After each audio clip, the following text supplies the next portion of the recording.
الأرض بأبي القاسم محمد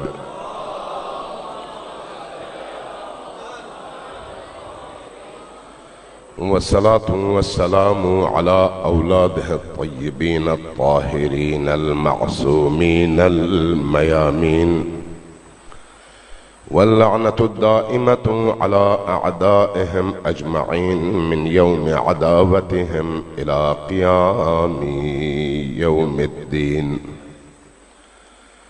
أما بعد، فقد قال رسول الله صلى الله عليه وآله وسلم: إن لقتل الحسين حرارة في قلوب المؤمنين لا تبرد أبدا.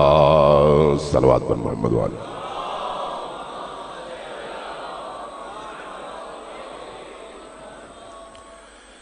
سب سے پہلے تمام مرحومین کو آج کی اس رات میں یاد کرتے ہیں، خصوصاً جن مرحومین کے لیے آج کی اس مجلس کا انعقاد کیا گیا ہے، ان کے ایصال ثواب کے لیے آپ سب کے تمام مرحومین بھی شامل کیے جائیں۔ مل کر ایک دفعہ سورہ فاتحہ پڑھتے ہیں۔ میں پہلے مرحومین کا نام لے لوں: سیدہ محمودہ بیگم، فیض العسکری زیدی، کنیز صغرا زیدی، اور ان کے علاوہ بھی جتنے بھی مؤمنین مؤمنات دنیا سے گزر چکے اور اس وقت عالم برزخ میں میں اور آپ دونوں کی دعاؤں کے طالب ہیں، ان سب کے ایصال ثواب کے لیے مل کر ایک دفعہ سورہ فاتحہ اور 3 بار سورہ اخلاص کی تلاوت کیجیے۔ بسم اللہ الرحمن الرحیم۔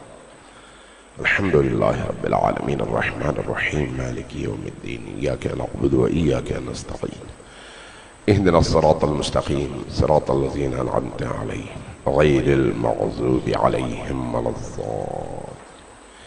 بسم اللہ الرحمن الرحیم۔ قل هو اللہ احد اللہ الصمد لم یلد ولم یولد ولم یکن له کفوا احد۔ بسم اللہ الرحمن الرحیم۔ قل هو اللہ احد اللہ الصمد لم یلد ولم یولد ولم یکن له کفوا احد۔ بسم اللہ الرحمن الرحیم۔ قل هو اللہ احد اللہ الصمد لم یلد ولم یولد ولم یکن له کفوا احد۔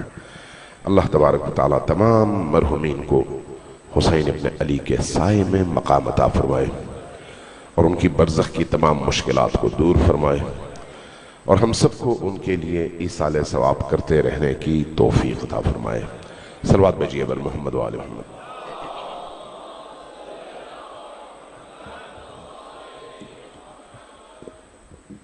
عزیزان گرامی، 12 محرم کی تاریخ ہے اور کربلا کے اس قافلے کا ایک نیا سفر شروع ہو چکا ہے۔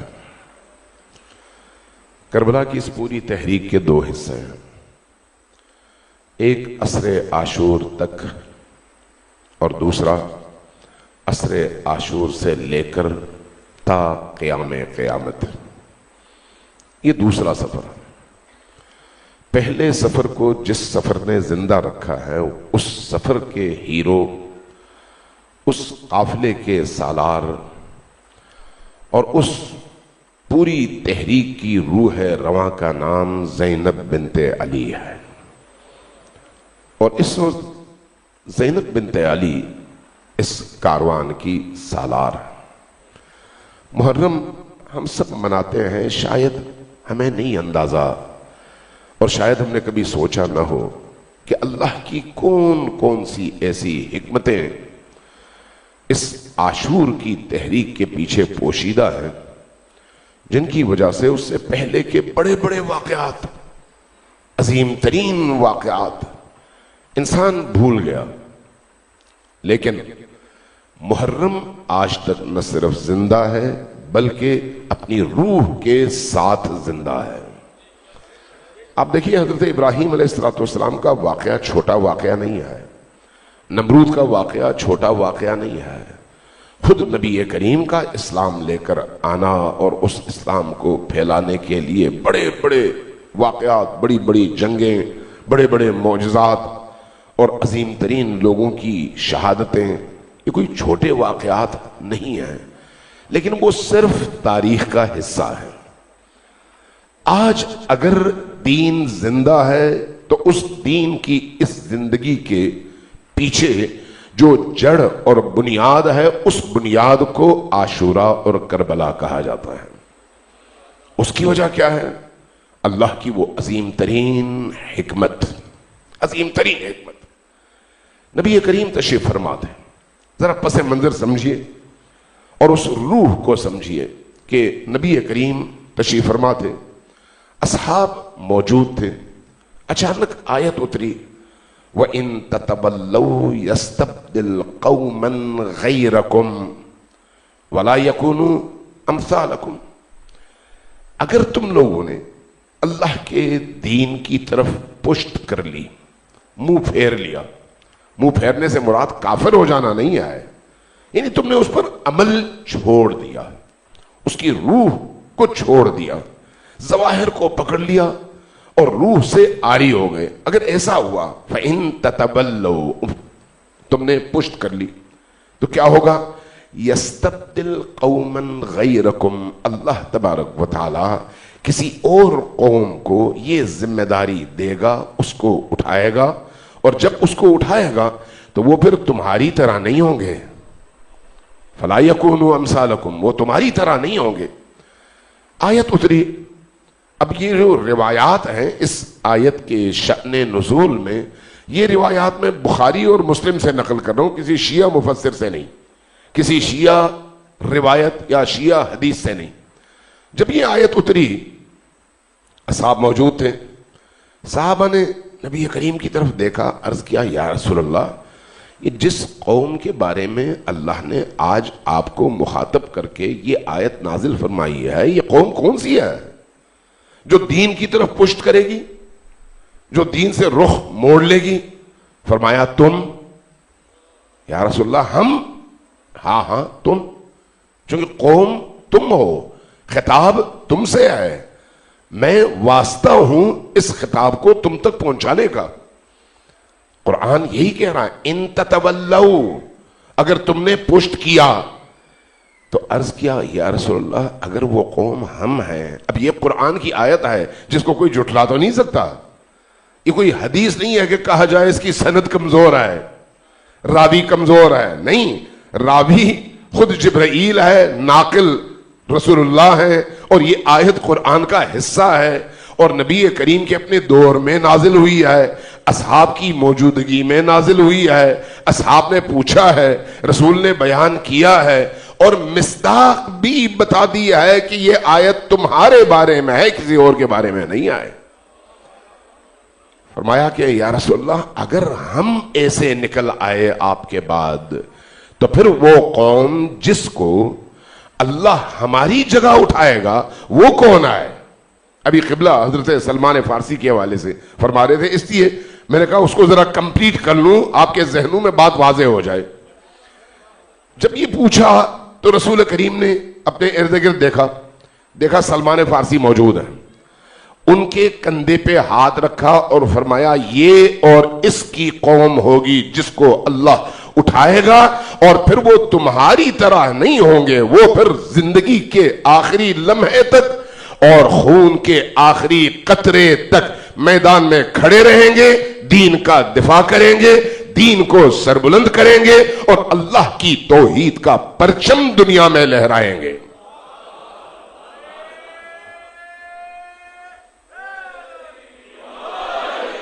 اب یہ ایک آیت ہے، لیکن اس آیت پر عمل درآمد کے لیے جن جن مقدمات کی ضرورت تھی، ان مقدمات کو دیکھیں وہ کیا ہے۔ اللہ کی مشیت پہلے دن سے یہی تھی، پہلے دن سے اللہ تو جانتا تھا کہ جس عرب معاشرے میں یہ قرآن اتارا جا رہا ہے ان کے اندر کس حد تک خدا خوفی اور خدا پرستی ہے۔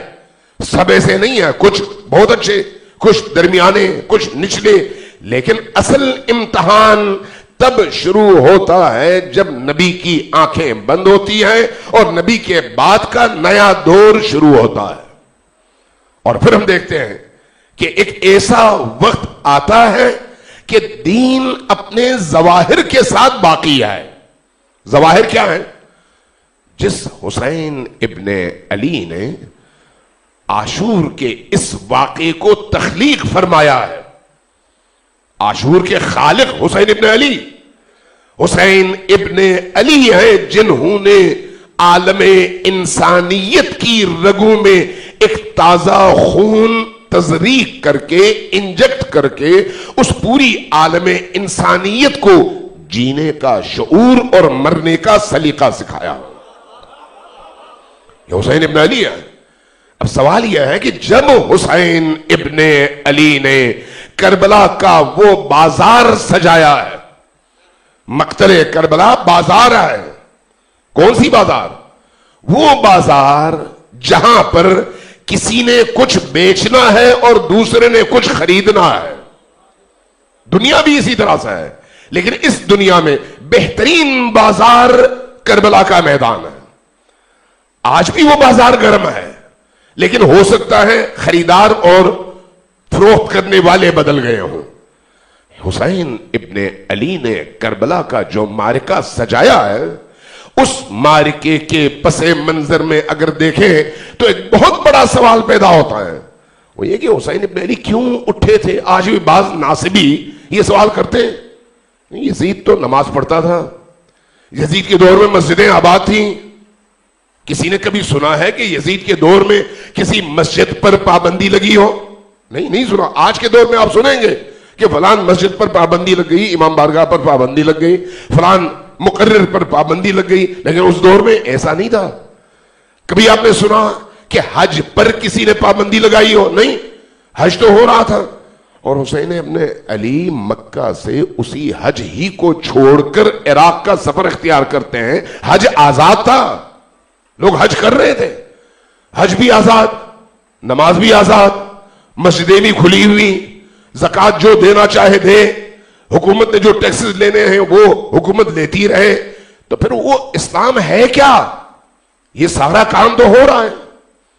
تو اس کا مطلب ہے کہ جب اللہ کہتا ہے کہ فَإِن تَتَوَلَّوْا يَسْتَبْدِلْ قَوْمًا غَيْرَكُمْ، تو اس کی مراد یہ ظاہری عبادات نہیں ہے، یہ عبادات کا ظاہر ہے. لیکن جب یہی عبادت، چاہے وہ نماز ہو، چاہے وہ حج ہو، چاہے وہ زکوٰۃ ہو، چاہے وہ قربانی ہو، چاہے وہ عید ہو، چاہے وہ رمضان کے روزے ہو، جب ایک فاسق اور فاجر نظام کے تحت جو انسان کو خدا سے ملانے کی بجائے انسان کو گمراہیوں کی طرف لے کر جاتا ہے، جب اس نظام کے سائے میں اللہ کی ولایت کے نظام کو چھوڑ کر ان عبادتوں کو اپنا لیا جائے، تو اللہ کہتا ہے یہ میرا دین نہیں ہے، یہ ابلیس کا دین ہے. نماز ہے لیکن ابلیس کی عبادت ہے، روزہ ہے لیکن ابلیس کے لیے. کیوں؟ اس لیے کہ وہ نماز نہ تمہیں برائیوں سے روک رہی ہے، اور نہ وہ حج تمہیں ابلیس کے مقابلے میں کھڑا کر رہا ہے. جب نماز نہ ہو، روزہ نہ ہو، حج نہ ہو، تو پھر ظواہر سے انسان مسلمان نہیں بنتا. نظر آتا ہے لیکن بنتا نہیں ہے. اللہ کو جو دین چاہیے وہ دین ہے جس کے اندر روح موجود ہو، اور وہ روح الہی روح ہو، پاکیزہ روح ہو. جو روح اس انسان اور ان انسانوں کے معاشرے کو ارتقا دے کر فکری سطح پہ، معنوی سطح پہ اس مقام تک پہنچائے کہ اللہ کے دین کے پرچم کو سربلند رکھنے کے لیے اس معاشرے کا بچہ قربانی کے لیے بھی تیار ہو، ذبح ہونے کے لیے بھی تیار ہو، دشمن سے لڑنے کے لیے بھی تیار ہو، جان دینے کے لیے بھی تیار ہو، جان لینے کے لیے بھی تیار ہو. یہی وہ بازار ہے جہاں پر انسان اپنی متاع حیات بیچتا ہے اور مرضی خدا کو خریدتا ہے. میں نے عرض کیا کہ حسین ابن علی نے ایک بازار سجایا. کون سا بازار ہے؟ وہ بازار جس کی طرف خود قرآن نے اشارہ کیا. قرآن نے ان اللہ اشترا من المؤمنین، ایک بازار ہے جہاں پر اہل ایمان بستے ہیں، اہل ایمان زندگی گزارتے ہیں. اس بازار کی خصوصیت یہ ہے